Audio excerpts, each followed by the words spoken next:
DDC की meeting में sir एक सवाल उठा था मनरेगा पीओ को लेकर।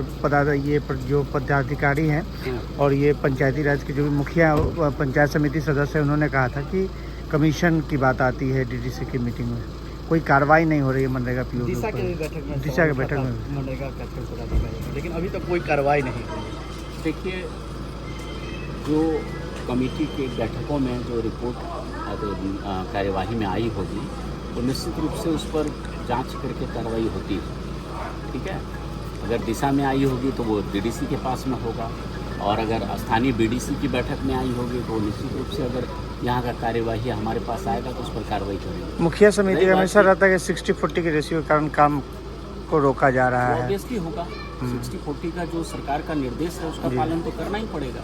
हम केवल मनरेगा से पक्का कार्य तो कर नहीं सकते हैं, हमको कच्चा भी करना पड़ेगा, वो 60% करना पड़ेगा, है ना। तब जा कर के हमको जो रिसोर्सेज जनरेट होते हैं उसका 40% के अनुपात में पक्का हुआ।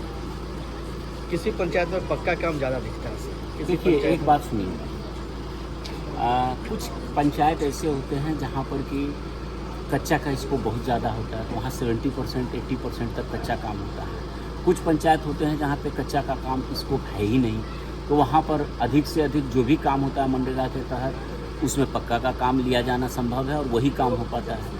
तो अल्टीमेटली हम लोग देखते हैं कि पंचायत सबसे पहले आदर्श स्थिति तो ये है कि पंचायत ही अपना 60-40 मेंटेन कर ले।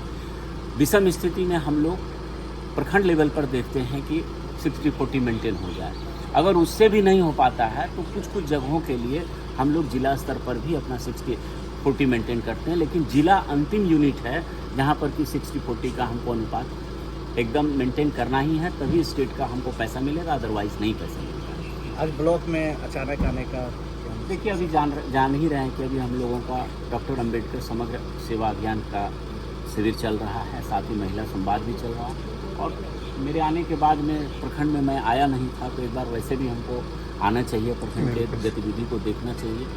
और आप देख रहे हैं कि प्रखंड अपने पुराने भवनों में ही चल रहा है, तो यहाँ पे प्रखंड कार्यालय बनना बहुत ज़रूरी है। इस परिप्रेक्ष्य में भी एक बार हमको यहाँ पे आकर के देखना था और देखने के लिए ही आए हैं कि कहाँ पर हम लोग ऐसा जगह चुनें जहाँ से कि प्रखंड का कार्यालय भी चले और प्रखंड के सारे कर्मियों का मेरा आवासन भी वहाँ पे अच्छे से हो जाए। क्या